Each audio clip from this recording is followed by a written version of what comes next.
जी PAT preparation कब चालू करूँ? Probably one of the most widest asked question. तो इसके बहुत सारे आंसर्स हैं, to be honest. It depends upon multiple parameters, right from how strong you are on basics, how strong you need to get, MCQ solving में कितना interest है, application based questions कितने समझते हैं, and what is the way you have been performing in your semesters.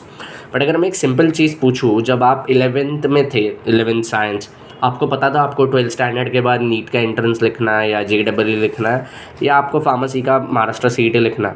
That time what did you do? Did you wait for that particular day to come कि नहीं?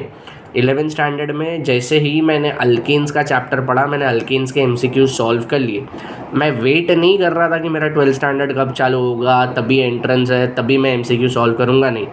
Right from day one we started with MCQ preparation, जो मुझे मेरे entrance के लिए चाहिए था। That same logic applies now. जब मैं ग्रेजुएट फार्मेसी एप्टीट्यूड टेस्ट की बात कर रहा हूँ, GPAT की बात कर रहा हूँ, 4 साल का सिलेबस आने वाला है, ये बोला जाता है। ईयर ऑन ईयर बेसिक से क्वेश्चंस बढ़ रहे हैं।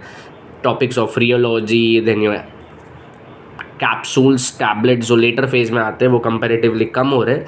बट मैं पुराने फेज़ की बात करूँ, बायोकेमिस्ट्री की बात करूँ, कार्बोहाइड्रेट्स की बात करूँ, प्रोटीन्स की बात करूँ, वाइटामिन की बात करूँ, एज आई साइड रियोलॉजी की बात करूँ, वो सारी चीज़ों पे से क्वेश्चंस बढ़ रहे हैं।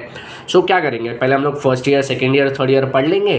फिर अभी GPAT 24 लिखने वाला हूँ, तो एग्ज़ाम के 6 महीने पहले मैं GPAT और एंट्रेंस का प्रिपरेशन स्टार्ट करूँ। Is it making sense? No. करना क्या है? The moment you are doing your chapters during semester 3, 4, 5, 6, 7, 8, तब भी उसका MCQ सॉल्व करना है। अगर मैंने कार्ब्स, प्रोटीन्स, वाइटामिन पढ़ा, मैंने तब भी उसके MCQ सॉल्व करने हैं। अगर मोमेंट मैंने उसी के स्टीरियोकेमिस्ट्री के बारे में पढ़ा या उसी के नेम रिएक्शंस पढ़े, बेयर विलेगर, रिमर, ग्रिग्नाट, ये 3 तो इतने फेवरेट क्वेश्चंस है। ऑल दोज एंट्रेंस जिसका जिक्र मैंने 2 दिन पहले के वीडियो में किया कि आप ऑलमोस्ट 6 से 8 एंट्रेंस लिखने वाले हो। GPAT, NIPER, ICT, BITS, Manipal, CUET, GATE life sciences, Poona college of pharmacy. अगर आप स्टेट की CET लिखने जाओगे तो तेलंगाना स्टेट की CET अलग है, गुजरात के स्टेट की CET अलग है। 10 एंट्रेंस टेस्ट तो मैंने तुमको अब भी गिना दी। So on those particular grounds when you are going to prepare for so many entrances, जो सिलेबस कॉमन है, that is the hardcore syllabus of your semester 1 to semester 8।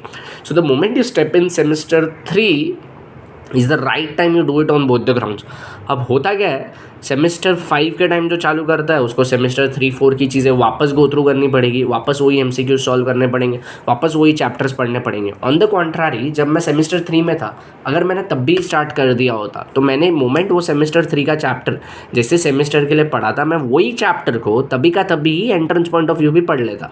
फिर उसके लिए मुझे 1 बुक रेफर करनी पड़ती, 2 बुक करनी पड़ती, या 3 बुक या 4 बुक, मुझे कुछ फ़र्क नहीं पड़ता, because I had enough amount of time.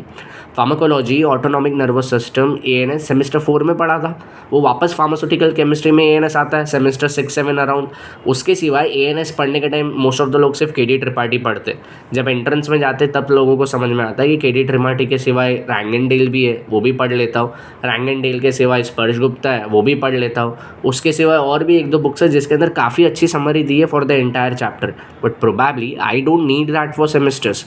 सो जब तुम वो चैप्टर सेमेस्टर के लिए पढ़ रहे हो, तब भी ही उसको एंट्रेंस के लिए पढ़ लो, so that you can save time later on.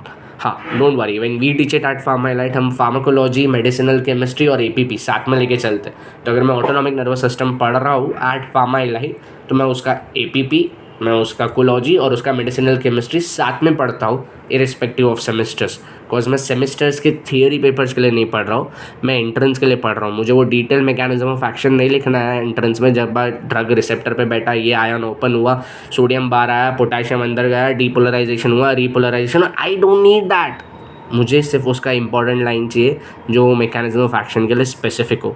I hope you are able to conclude कि GPAT 24 का स्टूडेंट है, अभी तक तो स्टार्ट कर देना चाहिए था। But if you are a semester 3 student, it would be a very good time to get started now. You will get a lot of time to touch 4 to 5 different possible books. जो भी तुमको चाहिए, 500 में से 500 का target करना है, तो भी तुम्हारे पास 2-2.5 साल है to reach out to it.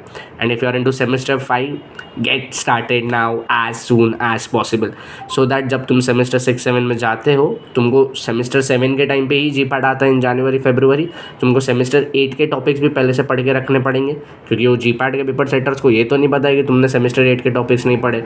वो कुछ भी पूछेंगे, कहाँ से भी पूछेंगे, and you me both will be ready together. If you want to join PharmaElite for your the live lectures, test series, and anything and everything about GPAT, feel free to reach out onto the contact details given below. See you on the other side. Thank you so much.